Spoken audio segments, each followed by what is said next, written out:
তো হে ভিউয়ার্স, কেমন আছেন সবাই? আশা করব সবাই ভালো আছেন। তো আজকে আমরা এক্সপ্লেইন করছি দ্য সোসারেন অ্যাপ্রেন্টিস মুভিটা। আর এই মুভিটা বানানো হয়েছে খুবই ইন্টারেস্টিং একটা গল্প নিয়ে।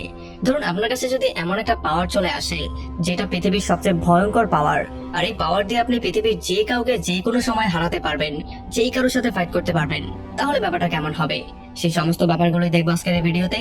তো চলুন কথা না বাড়িয়ে শুরু করি আজকের ভিডিও। তো এই গল্পের শুরুতে আমরা দেখতে পারি ব্রিটেনের কোন একটা জায়গায় মার্লে নামের একটা জাদুকর তার 3টা শিষ্যকে তার সমস্ত জাদুর টেকনিক গুলো শিক্ষা দেয়। আসলে সে যে টেকনিক গুলো পারে সেই সমস্ত ব্যাপারগুলো তাদেরকে শিক্ষা দেয়, যাতে করে পরবর্তীতে তার উত্তরসূরি হিসেবে তারা কাজ করতে পারে। আর তাদের নাম ছিল ভ্যালথেজা, ভ্যারোনিকা আর হরব্যাথ। কিন্তু হঠাৎ করে একদিন হরব্যাথ বেমানি করে আর সে এসে তার গুরুর উপরই আক্রমণ করে দেয়। আসলে এখন থেকে সে মিথ্যার পথে চলার সিদ্ধান্ত নিয়েছে, সে খারাপ রাস্তায় পা বাড়িয়ে দিয়েছে। আর যখন সে তার গুরুর মহলের মধ্যে আক্রমণ করে তার গুরুকে মেরে ফেলে, তখন থেকে শুরু হয়ে যায় একটা ভয়ঙ্কর খেলা। আমরা দেখতে পারি এখানে খারাপদের যে রানী ছিল মর্গান, সে এখন একটা ভয়ঙ্কর পাওয়ার পেয়ে গেছে। সে মৃত মানুষকে জীবিত করে এখন তার একটা বাহিনী দাঁড় করানোর প্রিপারেশন নিচ্ছে। কিন্তু একেবারে শেষ মুহূর্তে এখানে ভ্যারোনিকা চলে আসে আর সে তার জাদুর পাওয়ারটাকে ইউজ করে মর্গানের জাদুগুলোকে নষ্ট করে দিয়ে মর্গানকে তার নিজের মধ্যে ঢুকিয়ে ফেলে। আসলে মর্গানের আত্মাটা এখন তার নিজের মধ্যে ঢুকে গেছে। সেইটা এই জন্য করেছে যাতে করে মর্গান বাইরে থেকে তার জাদুর পাওয়ার দিয়ে মৃত মানুষদেরকে জীবিত করে তার বাহিনী গঠন করতে না পারে। তবে যেহেতু মর্গান এখন তার নিজের মধ্যে আছে, তো এই জন্য মর্গান তাকে ভেতর থেকে টর্চার করছিল। আর এই ব্যাপারগুলো সে কোনোভাবেই সহ্য করতে পারছিল না। আর যখন ভ্যালথেজা সেই ব্যাপারগুলো দেখতে পারে, তখন সেও খুবই কষ্ট পায় আর সে তাদের দুজনকে একটা ডিব্বার মধ্যে বন্দি করে দেয়। এই ডিব্বাটা হচ্ছে কি একটা স্পেশাল ডিব্বা, আর এই ডিব্বা থেকে বের হওয়া প্রায় অসম্ভব। আর এর একটু পরে সে হরবেথকেও ধরে একটা ডিব্বার মধ্যে বন্দি করে ফেলে। আর এরপর সে চলে আসে মার্লিনের কাছে। সে দেখতে পারে মার্লিন প্রায় মৃত্যুর মুখে দাঁড়িয়ে আছে। তবে একেবারে শেষ মুহূর্তে সে তাকে একটা ড্রাগনের আংটি দিয়ে বলে যে এই আংটিটা যার আঙ্গুলের মধ্যে পুরোপুরি ফিট হয়ে যাবে, সেই হবে আমার পরবর্তী উত্তরাধিকারী। আর তাছাড়া সেই হবে একমাত্র কেউ যে কিনা মর্গানকে হারিয়ে দিয়ে পৃথিবী থেকে সমস্ত খারাপ শক্তিগুলোকে নষ্ট করতে পারবে। আর তাছাড়া এখানে যে মৃত মানুষরা জীবিত হয়েছে তাদেরকেও পুনরায় কবরে ব্যাক করাতে পারবে। তো এখান থেকে গল্প চলে আসে 21 শতকের নিউ ইয়র্কে। আমরা দেখতে পারি ডেভ নামের ছোট্ট একটা ছেলে, যার বয়স মাত্র 10 বছর। সে তার ফ্রেন্ডের সাথে একটা স্কুল ট্রিপে গিয়েছে। তবে এখানে ভ্যাকি নামের একটা মেয়েও ছিল। তাকে দেখার পরেই তার পছন্দ হয়ে যায় আর সে তাকে ভালোবাসা শুরু করে। তো এই জন্য সে একটা ছোট্ট চিরকুটে তার মনের ব্যাপারগুলো লিখে সেগুলো ভ্যাকিকে দিয়ে তাকে হ্যাঁ অথবা না এ জবাব দেওয়ার জন্য বলে। তো এর একটু পরে আমরা দেখতে পারি ভ্যাকি তার অ্যান্সারটা লিখে আর একটা দেয়ালের উপরে এটা রেখে দিয়ে চলে যায়। তবে যখনই ডেভ এটা তুলতে যাবে, তখন একটা জোরে বাতাস চলে আসে আর এই কাগজটাকে উড়িয়ে সামনের দিকে নিয়ে যায়। তো এই জন্য ডেভ এটাকে ফলো করা শুরু করে। সে দৌড়ে এটাকে ধরার ট্রাই করে আর দৌড়াতে দৌড়াতে সে একটা নিরিবিলি জায়গায় চলে আসে। সে এখানে দেখতে পারে ভয়ঙ্কর রকমের একটা দোকান, আর এই দোকানটা দেখতে খুবই মিস্টেরিয়াস ছিল। তবে যখন সেই দোকানটার মধ্যে ঢুকে পড়ে, তখন এখানের অদ্ভুত অদ্ভুত সব জিনিসপত্র দেখার পরে সে একটু বেশি কিউরিয়াসই হয়ে যায়। তবে তখনই তার সামনে বেলথেজার চলে আসে, মানে সেই পুরনো সেই লোকটা। তো এখানে ডেভ যেহেতু চলেই এসেছে, তো এই জন্য বেলথেজার তাকে সেই ড্রাগনের আংটিটা দেয়। আর এই আংটিটা যখনই ডেভের হাতে যায়, তখন এই ড্রাগনটা জীবিত হয়ে যায় আর এটা অটোমেটিকলি গিয়ে তার আঙ্গুলের মধ্যে ফিট হয়ে যায়। আর এই ব্যাপারটা দেখার পরে বেলথেজার পুরোপুরি শক্ট হয়ে যায় আর সে বুঝতে পারে সেই হচ্ছে গিয়ে পরবর্তী উত্তরাধিকারী। তো এর একটু পরে যখন ডেভকে এখানে রেখে বেলথেজার আন্ডারগ্রাউন্ডে কিছু আনার জন্য চায়, তখন ডেভ তার আঙ্গুলটাকে একটু নাড়া দিলে এখানে পুরো একটা দেয়াল ভেঙে পড়ে। আর তাছাড়া সেই ডিব্বাটা তার সামনে এসে পড়ে, যেই ডিব্বাটার মধ্যে হরবেথ নামে সেই ভয়ঙ্কর লোকটা বন্দী ছিল। এখন যেহেতু ডেভ এই ব্যাপারটা জানে না, সেই জন্য সেই ডিব্বাটাকে খুলে ফেলে আর 1400 বছর পরে ফাইনালি হরবেথ এটা থেকে মুক্তি পায়। তবে যখন ভ্যালথেজার এই ব্যাপারটা বুঝতে পারে, তখন সে দ্রুত উপরে চলে আসে আর সে তার জাদুর পাওয়ারের ইউজ করে হরবেথকে দেয়ালের মধ্যে টাঙিয়ে দেয়। কিন্তু হরবেথ হচ্ছে গিয়ে ভয়ঙ্কর একজন জাদুকর, তো এই জন্য সে নিজেকে ফ্রি করে তার উপরে আক্রমণ করে দেয়। আর এরপর শুরু হয় তাদের দুজনের মধ্যে ভয়ঙ্কর একটা জাদুর খেলা। আমরা দেখতে পারি এই ভয়ঙ্কর খেলার মধ্যে কেউই কারোর সাথে পারছিল না, কিন্তু বেচারা ডেভ এখানে আটকে গিয়েছে। সে না পারছে সামনে যেতে, না পারছে পেছনে আসতে। আর তাছাড়া তার হাতে যে ডিব্বাটা ছিল সেটা যখন হরবেথ নেয়ার ট্রাই করে, তখন বেলথেজার তাকে পেছন থেকে টেনে ধরে আর তাদের মধ্যে আবারও মারামারি শুরু হয়ে যায়।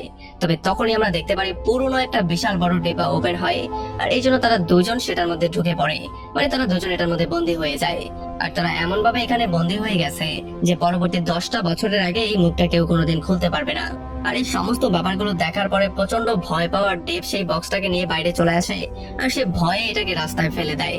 আর এরপর যখন সে গিয়ে তার টিচারকে আর তার সমস্ত ফ্রেন্ডদেরকে এই জাদুর ঘটনাটা বলে, জাদুকরদের মারামারি সম্পর্কে বলে, তখন এখানে সবাই তাকে নিয়ে মজা করা শুরু করে, কারণ তারা এটাকে বিশ্বাসই করতে চায় না। তো এরপরে গল্প চলে আসে 10 বছর সামনে। আমরা দেখতে পারি এখন ডেভ একটা ইউনিভার্সিটিতে লেখাপড়া করে, এখন সে অনেকটা বড় হয়ে গেছে। তবে এখন পর্যন্ত তার কাছে সেই ড্রাগনের আংটিটা আছে, সেটাকে সে যত্ন করে রেখে দিয়েছে। আর এখানেও তার দেখা হয়ে যায় বেকির সাথে। আসলে আমরা জানতে পারি বেকি এলাকার যে রেডিও স্টেশন আছে, মানে লোকাল রেডিও স্টেশনে কাজ করে। তবে আজকে একটা বিজলি পড়ার জন্য তাদের রেডিওর যে সিগন্যাল ছিল সেটা ব্রেক হয়ে গেছে। তো এই জন্য সে খুবই মন খারাপ করেছিল। আর ডেভ গিয়ে তাকে সাহায্য করার সিদ্ধান্ত নেয়। ডেভ তার বুদ্ধিমত্তা ইউজ করে সেই সিগন্যালটাকে পুরোপুরি ঠিক করে দিলে বেকি তার উপর একটু ইমপ্রেসিভ হয়ে যায়। আর অন্যদিকে আমরা দেখতে পারি সেই ডিব্বাটার মুখটা খুলে যায়, যেটার মধ্যে হরবেত আর ব্যালতেজার বন্দী অবস্থায় ছিল। এখানে প্রথমে হরবেত যেহেতু বেরিয়েছে, তো এই জন্য সে বের হওয়ার সঙ্গে সঙ্গে ডিব্বাটাকে নিচের দিকে ফেলে দেয়। তবে আমরা দেখতে পারি একেবারে শেষ মুহূর্তে ব্যালতেজার সেটা থেকে বের হয়ে কোনো রকমে ঝুলে তার লাইফটাকে সেভ করে। তো এর একটু পরে যখন ডেভ বাসায় ব্যাক করে, তখন সে দেখতে পারে হরবেত অলরেডি তার ঘরে তার জন্য ওয়েট করছে। আর হরবেত তাকে জিজ্ঞেস করে যে সেই ডিব্বাটা তুমি কি করেছিলে, যেটা ছোটবেলায় তোমার হাতে ছিল। তখন ডেভ তাকে বলে সেটা তো আমি রাস্তায় ফেলে দিয়েছিলাম। তবে হরবেত এই ব্যাপারটাকে বিশ্বাস করতে চায় না, সে মনে করছে সে তাকে ধোকা দিয়েছে। তো এই জন্য সে অনেকগুলো নেকড়েকে জন্ম দিয়ে সেই নেকড়েগুলোকে কামড়ানোর জন্য তার পেছনে লাগিয়ে দেয়। আমরা দেখতে পারি ডেভও খুবই ভয় পেয়ে সেখান থেকে পালিয়ে যায়। তবে যখন এই নেকড়েগুলো তাকে কামড়াতে যাচ্ছিল, তখন তারা ছোট ছোট বিড়ালে কনভার্ট হয়ে যায়। মানে ডেভের কাছে যেহেতু একটা স্পেশাল পাওয়ার আছে, সে যেহেতু উত্তরসূরি হয়েছে, তো এই জন্য এখন তার সামনে কেউ টিকতে পারে না। আর এর একটু পরে আমরা দেখতে পারি যখন ডেভ একটা রেল লাইনের উপরে চলে আসে, তখন ব্যালতেজার তার একটা লোহার পাখি নিয়ে তার সামনে আসে। তবে তখন আবার ডেভ একটা ট্রেনের নিচে পড়েই যাচ্ছিল, কিন্তু ব্যালতেজার শেষ মুহূর্তে তাকে সেভ করে। তো এরপরে ব্যালতেজার ডেভকে একটা সেফ জায়গায় এনে সমস্ত ব্যাপারটা খুলে বলে। সেখানে বলে হরবেত সেই ডিব্বাটা এই জন্য চায় কারণ সেটার মধ্য থেকে সে তার সঙ্গীকে বের করে পৃথিবীর মানুষের উপরে রাজত্ব করতে চায়। সে মৃত মানুষকে জীবিত করতে পারবে, আর সেটা দিয়ে একটা বিশাল বড় বাহিনী গঠন করে তারপরে পৃথিবীর মানুষদেরকে শেষ করে দিবে। তবে আমরা দেখতে পারি ডেভ এইবার কোনোভাবেই জাদুকরদের চক্করে পড়তে চায় না, সে চায় না এই ঝামেলাটা তার কাঁধে আনতে। তো এই জন্য সে গুড বাই বলে এখান থেকে চলে যাওয়ার প্রিপারেশন নেয়। তবে তখন আবার ব্যালতেজার জানতে পারে যে সেই ড্রাগনওয়ালা আংটিটা এখন পর্যন্ত ডেভের কাছে আছে। তো এই জন্য সেটা বুঝতে পারে যে ডেভের সাথে এটা ওতপ্রোতভাবে জড়িত, ডেভ কোনোভাবে এটাকে ছাড়তে পারবে না। তো এই জন্য সেই আংটিটাকে শো করে সে তার কাছে সাহায্য চায় সেই ডিব্বাটা খুঁজে বের করার জন্য, যেটার নাম হচ্ছে গিয়ে গ্রিন হোল। তো এরপরে ব্যালতেজার তার পাওয়ারের ইউজ করে সেই ব্যাপারটা খুঁজে বের করে যে আসলে সেই ডিব্বাটা কোথায় আছে, মানে সেই গ্রিন হোলটা কোথায় আছে।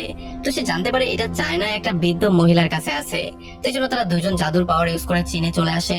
আর যখন সেই বৃদ্ধ মহিলার দোকানে সেটা আনার জন্য যায়, তখন এখানে ডেভ বাইরেই দাঁড়িয়ে থাকে আর ব্যালতেজার মধ্যে যায়। তবে আমরা জানতে পারি এই বৃদ্ধ মহিলার বেশে এখানে আসলে হরবেত আছে। আর যখনই হরবেত ব্যালতেজারকে দেখতে পারে, তখন সে তার উপরে আক্রমণ করে দেয় আর এখানে আবারও মারামারি শুরু হয়ে যায়। তবে আমরা দেখতে পারি হরবেত এখানে একটা ভয়ঙ্কর যোদ্ধাকে ফ্রি করে দেয়, যে যোদ্ধা ছিল খুবই ভয়ঙ্কর, যে কিনা যে কাউকে মারতে পারে। আর যখন সে ব্যালতেজারের উপরে আক্রমণ করতে যাবে, তার আগেই ব্যালতেজার তাকে একটা লাথি মেরে সেখান থেকে নিচে ফেলে দেয়। আর আমরা দেখতে পারি এই যোদ্ধা তার বেল্টের জাদুর ইউজ করে একটা নকল ড্রাগনকে আসল ড্রাগনে কনভার্ট করে সেটাকে ডেভের পেছনে লাগিয়ে দেয়, যাতে করে সেটা ডেভকে খেয়ে ফেলে। আর এদিকে আমরা দেখতে পারি ব্যালতেজার কোন রকমে তার পাওয়ারটা ইউজ করে হরবেতকে সেখানে বন্দি করে সেই গ্রিন হোলটা তার কবজায় নিয়ে নেয়। আর এরপর এটা নিয়ে যখন সে বেরিয়ে আসে, তখন অন্যদিকে আমরা দেখতে পারি ডেভও কোন রকমে সেই ড্রাগন থেকে সেভ হয়ে অনেক চেষ্টার পরে তার এই আংটির সাহায্যে একটু জাদু করে সে ফাইনালি সেই ফাইটারকে শেষ করে দেয়। সে বিশাল বড় একটা আগুনের গোলা জাদুর সাহায্যে ফাইটারের উপরে মারে, আর এই জন্য সেই ফাইটারের মৃত্যু সেখানে হয়ে যায়। আর সেখান থেকে ব্যাক করে সে ব্যালতেজারের সাথে সমস্ত ব্যাপারটা শেয়ার করে। সে খুবই এক্সাইটেড ছিল। তবে এরপর যখন তারা গাড়ি দিয়ে চলে যাচ্ছিল, তখন ব্যালতেজার তাকে বলে যে যেহেতু তোমার জাদুর প্রতি কোনো ইন্টারেস্ট নেই, সো তুমি সেই আংটিটা আমাকে দিয়ে দাও আর তুমি বাসায় ব্যাক করতে পারো। তুমি বাসায় গিয়ে রেস্ট করো, যত ব্যাপারগুলো দেখা দরকার সেগুলো আমি দেখবো, তোমার আর কোনো টেনশন করতে হবে না, তোমার এই জাদুর ঝামেলার মধ্যে পড়তেও হবে না। তবে এইবার আমরা দেখতে পারি ডেভের মনটা চেঞ্জ হয়ে গেছে। সে যেহেতু জাদুটাকে ইউজ করতে পারছে আর এটাকে ইউজ করে সে মজাও পাচ্ছে, তো এই জন্য সে ব্যালতেজারকে রিকোয়েস্ট করে যাতে করে সে তাকে এখন জাদু শেখায়। আর ব্যালতেজারও এইটার জন্যই ওয়েট করছিল, তো এই জন্য এটা শোনার পরে সে একটু খুশি হয়। আর এরপর তারা দুজন মিলে চলে আসে ব্যালতেজারের সিক্রেট ল্যাবের মধ্যে। আমরা দেখতে পারি এখানে গ্রিন হোলটাকে লুকিয়ে দেওয়ার পরে তারা দুজন জাদুর প্র্যাকটিস করা শুরু করে। এখানে একটা বিশাল বড় বই ডেভকে দেয়া হয়, আর ডেভকে সে বলে যে তোমার সেই আংটিটার দরকার পড়বে জাদুর জন্য। আর এরপর তারা দুজন মিলে এখানে বিজলি দিয়ে একে অন্যের উপরে আক্রমণ করার প্র্যাকটিস করে। আর অন্যদিকে আমরা দেখতে পারি হরবেতও তার টিমটাকে বড় করার ট্রাই করছিল। সে মর্গানের জেলা ড্রেক স্টোনের কাছে গিয়ে সাহায্য চায়, যাতে করে তার সাহায্যে সে গ্রিন হোলটাকে তার কবজায় নিতে পারে। তো এরপরে পরদিন যখন ডেভ বেকির সাথে একটা মেট্রো স্টেশনে ছিল, তখন হঠাৎই এখানে একটা চোর চলে আসে আর সে বেকির পাসটাকে চুরি করে পালিয়ে যাওয়ার ট্রাই করে। তবে আমরা দেখতে পারি ডেভও তাকে ফলো করে একটা জায়গায় চলে আসে আর সে তার নতুন এই জাদুর টেকনিকের ইউজ করে কোন রকমের চোরটাকে বেহুশ করে তার সেই পার্সটা আবার তাকে ব্যাক করিয়ে দেয়। আর এইটা পাওয়ার পরে বেকি পুরোপুরি শকড হয়ে যায়, কারণ তার মতে ডেভের মতো একটা হ্যাংলা পাতলা ছেলে এমন একটা মোটা কাটা চোরের সাথে কোনোভাবেই পারার কথা না, সে কি করে পার্সটা নিয়ে আসলো। তবে আমরা দেখতে পারি ডেভও একটু তাকে ইমপ্রেস করার জন্য বলে যে আমার একটা সিক্রেট আছে, সেটা আমি তোমার সাথে পরে শেয়ার করব, তুমি এখন আমার সাথে ল্যাবে চলো। আর ল্যাবে আসার পরে ডেভ ব্যাকিকে বালতেজারের সাথে পরিচয় করিয়ে দেয়। সে বলে এটা হচ্ছে কি আমার দুঃসম্পর্কের চাচা, সে এখন থেকে আমার সঙ্গেই থাকবে। আর এরপর সে একটা স্পেশাল খাঁচার মধ্যে তাকে বন্দি করে। আসলে এটা হচ্ছে কি তার বানানো একটা স্পেশাল খাঁচা, আর এই খাঁচাটার মধ্যে সে বিজলির আওয়াজের মাধ্যমে সেই গানটাকেই প্লে করা শুরু করে, যেটা বেকির খুব বেশি পছন্দ। আর এগুলোতে বেকি আরো বেশি ইমপ্রেস হয়ে যায়। তারপরে পরদিন সকালবেলা যখন ডেভ তার ইউনিভার্সিটিতে ছিল, তখন এখানে ড্রেকস্টোন নামের সেই লোকটা চলে আসে আর সে ডেভের উপর আক্রমণ করে দেয়। আমরা দেখতে পারি এখানে হরবেতও চলে আসে আর সে ডেভকে মারার একটা থ্রেট করে। সে বলে যে সেই গ্রিন হোলটা কোথায় আছে সেটা তুমি বলবে, আর নয়তো এখনই তোমাকে শেষ করে দেয়া হবে। তবে আমরা দেখতে পারি সৌভাগ্যক্রমে এখানে বালতেজার চলে আসে আর সে ড্রেকস্টোনকে আচ্ছা রকম একটা ধোলাই করে হরবেতকে সে তার জাদুর পাওয়ারের ইউজ করে একটা আয়নার মধ্যে বন্দি করে দেয়, যাতে করে সে সেখান থেকে বেরিয়ে আসতে না পারে। আর এর একটু পরে যখন সে ডেভকে নিয়ে তার ল্যাবে ব্যাক করে, তখন ডেভও খুবই কিউরিয়াস হয়ে আবারও জিজ্ঞেস করে যে এই যে হরবেত নামের লোকটা, সে আসলে কি চায়, সে আমাকে কেন মারতে চায়। আর তখন বালতেজার তাকে সমস্ত ব্যাপারটা খুলে বলে। সে বলে এই যে গ্রিন হোলটা আছে, এটার মধ্যে মর্গান নামের একটা ভয়ঙ্কর মহিলা লুকিয়ে আছে, মানে তাকে এখানে বন্দি করে রাখা হয়েছে।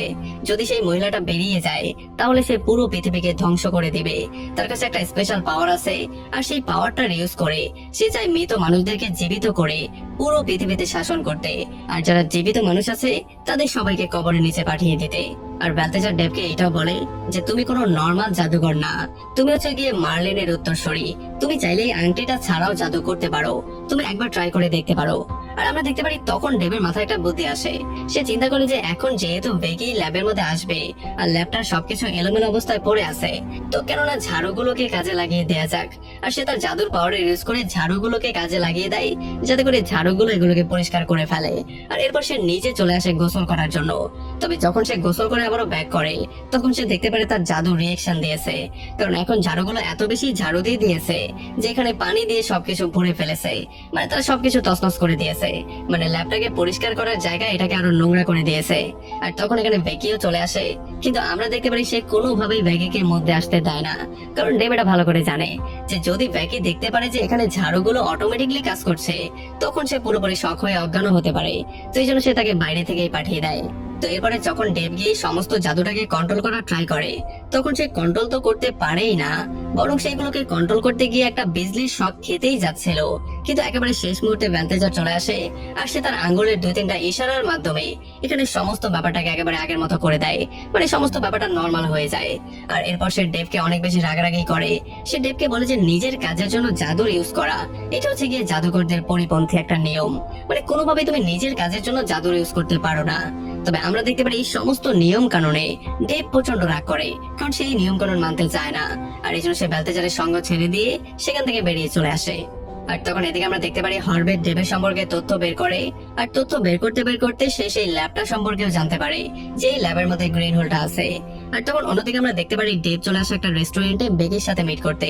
আর বেকির সামনে সে যখন মাথা নত করে দাঁড়িয়েছিল, তখন বেকি তাকে উৎসাহ দিয়ে বলে যে আমি তোমার উপরে মোটেও রাগ করে নেই, বরং তুমি আমার জন্য যা যা করেছো এগুলোর জন্য আমি তোমার কাছে কৃতজ্ঞ, আমি কোনোদিনও তোমার উপরে রাগ করতে পারি না। আর তখন অন্যদিকে আমরা দেখতে পারি হরবেট আর ড্রেগস্টোন চলে আসে সেই ল্যাবের মধ্যে। আর ড্রেগস্টোন তার জাদুর ইউজ করে তার চেহারাটা ডেভের চেহারায় কনভার্ট করে বালতেজারের সাথে কথাবার্তা বলে, আর এরপর সেটাকে বন্দিও করে ফেলে। আর এরপরে আমরা দেখতে পারি হরবেট তার জাদুর পাওয়ারের ইউজ করে এখানে ফাইনালি সেই গ্রিন হোলটাকে খুঁজে বের করে, আর এটাকে নিয়ে চলে যাওয়ার আগে আমাদের কাছে একটা ব্যাপার রিভিল করে যায়। সে বলে যে সে কেন সেই দিন মার্লিন আর তার গ্রুপকে ধোঁকা দিয়েছিল। আসলে সেই সময় বালতেজার আর হরবেট ছিল খুবই ভালো ফ্রেন্ড, তারা দুজন খুবই ক্লোজ ফ্রেন্ড ছিল, আর তারা দুজনেই ভেরোনিকাকে পছন্দ করত। তবে ভেরোনিকা ফাইনালি বালতেজারকে চুজ করেছিল, সে হরবেটকে ধোঁকা দিয়েছিল। তো এই জন্য হরবেটের মনের মধ্যে একটা রাগ চলে এসেছিল, আর এই জন্যই সে বেইমানি করে দিয়েছে। আর যেহেতু সেই সময়টাতে মর্গান তাকে সঙ্গ দিয়েছে, তো এই জন্য সেই মর্গানের সাথে হাত মিলিয়ে নিয়েছে। আর এরপর তারা চিন্তা করেছে তারা দুজন মিলে পুরো পৃথিবীতে রাজত্ব করবে। তো এই সমস্ত ব্যাপারগুলো বলার পরে যখন হরবেট এখান থেকে চলেই যাচ্ছিল, তখন একেবারে শেষ মুহূর্তে ব্যালতেজার নিজেকে সেই জাদু থেকে ফ্রি করে। তবে সেখানে অনেকটা ক্লান্ত হয়ে যায়। সে যখন ক্লান্ত হয়ে পড়েছিল, তখন হরবেট অনেকগুলো চাকু দিয়ে তার উপরে আক্রমণ করা শুরু করে। তবে এই চাকুগুলো যখনই তাকে মারতে যাবে, তখন শেষ মুহূর্তে এখানে ডেভ চলে আসে। আর ডেভ তার পাওয়ারটা ইউজ করে কোন রকমের চাকুগুলোকে একেবারে শেষ মুহূর্তে আটকে দেয়। আর এই ব্যাপারগুলো দেখার পরে হরবে তো খুবই শক্ট হয়ে যায়। তো এই জন্য তারা গাড়ি নিয়ে পালিয়ে যাওয়ার ট্রাই করে, কারণ সেও এটা খুব ভালো করে জানতো যে মার্লিনের উত্তরাধিকার হচ্ছে গিয়ে ডেভ। সো ডেভের কাছে অনেক বেশি পাওয়ার আছে। তবে ডেভ ও ব্যালতেজারকে নিয়ে তাদেরকে ফলো করা শুরু করে। আর যখন এই রেসটা কন্টিনিউ হচ্ছিল, তখন হরবেট তার জাদুর পাওয়ার ইউজ করে এখানে রাস্তায় যতগুলো গাড়ি ছিল সেগুলোকে ট্যাক্সিতে কনভার্ট করে দেয়, যাতে করে তাদের গাড়িটা কোনোভাবে ডেভ খুঁজে না পায়। তবে ডেভও কম চালাক না, আর তার কাছে এখন যেহেতু জাদুও আছে, তো এই জন্য সে জাদুর পাওয়ারের ইউজ করে হরবেটের গাড়িটাকে একটু নাড়িয়ে দেয়, যাতে করে সে বুঝতে পারে তার গাড়িটা কোনটা। আর যখন সে ফাইনালি তার গাড়িটা পেয়ে যায়, তখন আবার তাকে ফলো করা শুরু করে। কিন্তু আমরা দেখতে পারি হরবেট হচ্ছে গিয়ে আরো একটু বেশি চালাক। সে এখানে তার জাদুর পাওয়ারের ইউজ করে তাদের পুরো গাড়িটাকে একটা জাদুর গ্লাসের মধ্যে বন্দি করে দেয়। আর এই জন্য তারা কোনোভাবে তাকে পাচ্ছিল না। আর ব্যালতেজার তার জাদুর পাওয়ারের ইউজ করে কোন রকমে সেই আয়না থেকে নিজেদেরকে বের করে। তবে ততক্ষণে অনেকটা দেরি হয়ে গেছে। হরবেট তার গাড়ি নিয়ে অনেক দূর পর্যন্ত চলে গিয়েছে। তবে তবুও তারা ফলো করার ট্রাই করে। তবে এইবার হরবেট আরো একটা চাল খেলে। সে তার জাদুর পাওয়ার ইউজ করে এমন একটা টেকনিক করে যে একটা বিশাল বড় ক্রেন এসে তাদের গাড়ির উপরে আক্রমণ করে দেয়। তো এই জন্য ব্যালতেজার আর ডেভ সেখানে আটকা পড়ে যায়। তারা আর কোনোভাবে হরবেটকে ধরতে পারে না। আর হরবেট ফাইনালি সেই গ্রেন হোলটাকে নিয়ে সেখান থেকে তার সেফ প্লেসে চলে আসে। তবে এখানে আমরা দেখতে পারি সেই গ্রিন হোলটাকে পাওয়ার পরে ড্রেকস্টোনকে মেরে ফেলে তার সমস্ত শক্তিগুলো তার আয়ত্তায় নিয়ে নেয়, যাতে করে সে আরো একটু বেশি পাওয়ারফুল হতে পারে আর তার কোনো সহকর্মী বা প্রতিদ্বন্দ্বী না থাকে। আর এরপর আমরা দেখতে পারি সে অ্যাবিগেল নামের একটা ভয়ঙ্কর ডাইনিকে ফ্রি করে তাকে অর্ডার করে ভ্যাকিকে ধরে আনার জন্য। আর যখন সে ভ্যাকিকে ধরে নিয়ে আসে, তখন কাজটা শেষ হয়ে যাওয়ার পরে সে তাকেও খুবই জঘন্য একটা মৃত্যু দেয়। আর এরপর তার গলায় যে লকেটটা ছিল, সেই লকেটটাও সে তার হাতে নিয়ে নেয়। আর একটু পরে আমরা দেখতে পারি ডেভ আর ব্যালতেজার মিলে চলে আসে গ্রেকস্টোনের বাসায়। আর তারা গ্রিন হোলটাকে খোঁজার ট্রাই করে। তবে যখন তারা দুইজন দুই দিকে যাওয়া শুরু করে, তখন আমরা দেখতে পারি ব্যালতেজার একটা জাদুর মায়ার মধ্যে আস্তে করে ফেসে যায়। আর সে আস্তে আস্তে করে চোরাবালির মতো নিচের দিকে তলিয়ে যাচ্ছিল। আর অন্যদিকে ডেভ গিয়ে দেখতে পারে যে আসলে ভ্যাকিকে তো বন্দি করে ফেলা হয়েছে। ভ্যাকিকে হরবেট বন্দি করে তার থেকে তার স্বার্থটাকে উদ্ধার করতে চাচ্ছে। এখানে হরবেট ডেভকে বলে, যদি তুমি সেই আংটিটা আমাকে দিয়ে দাও, তাহলে আমি ব্যাকিকে মুক্ত করব, আর না তো আমি ব্যাকিকে মেরে ফেলবো। আর এই জন্য ব্যাকির লাইফটাকে সেভ করার জন্য ফাইনালি তাকে সেই আংটিটা দিয়েই দিতে হয়। আর তখন এদিকে আমরা দেখতে পারি ব্যালতেজারও কোন রকমের সেই চোরাবালি থেকে ফ্রি হয়ে সে চলে আসে ডেভের সামনে।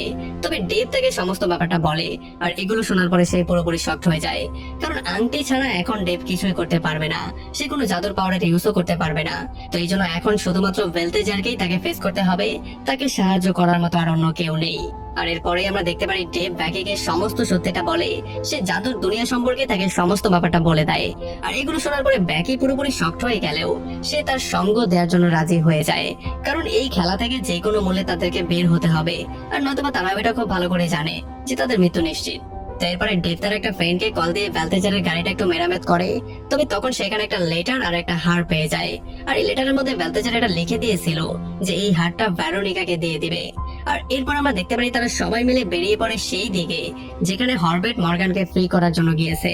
আর এখানে যখন মর্গানকে ফ্রি করে ফেলা হয়, তখন সে দেখতে পারে এখন পর্যন্ত মর্গান ভেরোনিকার শরীরের মধ্যেই বাস করে। তবে এরপরে ভেরোনিকা মানে মর্গান তার মন্ত্রগুলো পড়া শুরু করে, যাতে করে সে মৃত মানুষদেরকে জীবিত করে তার একটা বাহিনী বানাতে পারে। আর সে আকাশের মধ্যে কিছু বিস্ফোরণও দিয়ে দেয়, যাতে করে এগুলো ঘুরে ঘুরে একটা গোলের সৃষ্টি হয়। আর যখন এই সার্কেলটা হয়ে যাবে, তখন তার এই জাদুটা কমপ্লিট হয়ে যাবে। তবে এই সমস্ত ব্যাপারগুলো দূর থেকে ডেভ দেখতে পারে। আর এই জন্য সে ভ্যাকিকে বলে, তুমি দ্রুত গিয়ে ছাদে ওঠো, আর ছাদে উঠে তুমি অ্যান্টেনাটা একটু ঘুরিয়ে দিবে, যাতে করে ফ্রিকোয়েন্সি ঠিকভাবে কানেক্ট না হয়। আর এতে করে এই গোলটা হয়তো বা কমপ্লিট হবে না। আর অন্যদিকে ব্যালতেজারও চলে আসে সেই পার্কের মধ্যে। তবে যখন হরবেট ব্যালতেজারকে দেখতে পারে, তখন সে তার উপর আক্রমণ করে দেয়। আর তাদের দুজনের মধ্যে আবারও ভয়ঙ্কর মারামারি শুরু হয়ে যায়। তারা একদিকে মারামারি করছিল, আর অন্যদিকে মর্গান কাজ করছিল সেই মৃত মানুষগুলোকে জীবিত করার। আমরা দেখতে পারি হারবেট একটা লোহা দিয়ে বানানো ভয়ঙ্কর শার্ককে জীবিত করে সেইটাকে ব্যালতেজারের পেছনে লাগিয়ে দেয়, আর সেটা ব্যালতেজারকে মারার কাজ করছিল। তবে তখন এখানে ডেভ চলে আসে। আর একেবারে শেষ মুহূর্তে ডেভ এসে কোন রকমে হরবেটকে তার গাড়ি দিয়ে একটা বিজলির শক দেয়, যাতে করে হরবেটের পাওয়ারটা আর কাজ না করে। আর এই জন্য ভ্যালতেজারের সেই লোহা দিয়ে বানানো পাখিটা চলে আসে আর সেই ষাঁড়টাকে তুলে নিয়ে গায়েব করে দেয়। মানে যেহেতু তারা দুজনেই হচ্ছে গিয়ে জাদুর, তো এই জন্য একটা জাদু অন্য একটা জাদুকে খেয়ে ফেলে।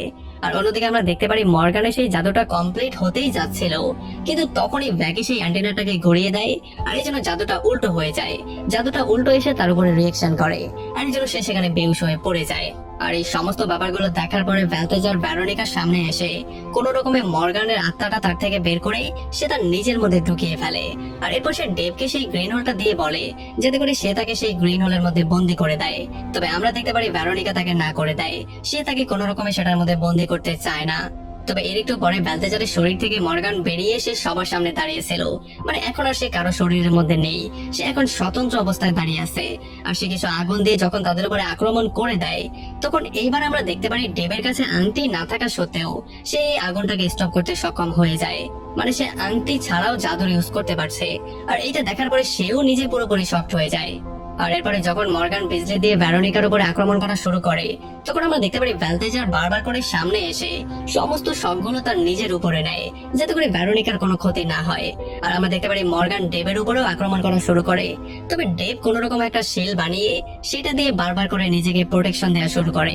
তবে এই ব্যাপারগুলোতে রাগ হয়ে মর্গান আশেপাশে যত বিজলির লাইন ছিল, মানে যতগুলো বাল্ব ছিল, সেগুলোর উপরে আক্রমণ করা শুরু করে যাতে করে জায়গাটা পুরোপুরি অন্ধকার হয়ে যায়। কিন্তু আমরা দেখতে পারি ডেভ এই সমস্ত বিজলিগুলোকে এক জায়গায় করে তার পাওয়ারের সাহায্যে সমস্ত বিজলিগুলো একসাথে মারে মর্গানের উপরে। আর এত বড় একটা ঝটকা খাওয়ার জন্য সে সেখানে শক খেয়েই মারা যায়, মানে তার মৃত্যু সেখানে হয়ে যায়। আর এরপরে যখনই ডেভ পেছন দিকে তাকায়, তখন সে দেখতে পারে ভ্যালতেজার অলরেডি মারা গিয়েছে। আর এটা দেখার পরে তার মনটাও খারাপ হয়ে যায়।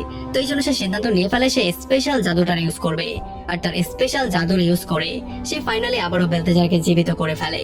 আর এতগুলো বছর পরে যখন ভেরোনিকা আর ভ্যালতেজার এক জায়গায় হয়েছে, তখন তারা কিস করে ব্যাপারটাকে সেলিব্রেট করে। আর তখন এখানে ভ্যাকিও চলে আসে। আর যখন ডেভ তার সামনে দৌড়ে গিয়ে তাকে আবারও প্রপোজ করে, তখন ভ্যাকি আবারও তাকে হ্যাঁ বলে। আর সে এটাও বলে দেয় যে 10 বছর আগে সেই দিন আমি কাগজে হ্যাঁ লিখেছিলাম, আর আজকেও আমি হ্যাঁ বলেছি। আর এটা শোনার পরে ডেভ খুবই খুশি হয়ে তাকে জড়িয়ে ধরে। আর এমন একটা হ্যাপি এন্ডিং নিয়ে এই পুরো মুভিটা এখানে শেষ হয়ে যায়। তো আমাকে কমেন্ট করে জানান কেমন লাগলো ভিডিও। যদি ভালো লাগে তাহলে অবশ্যই একটা লাইক করবেন। আর যদি এখনো আমাদের চ্যানেলটা সাবস্ক্রাইব করে না থাকেন তাহলে প্লিজ করে ফেলুন। তো আমাদের দেখা হবে অন্য কোনো ভিডিওতে অন্য কোনো একদিন। Till then, take care.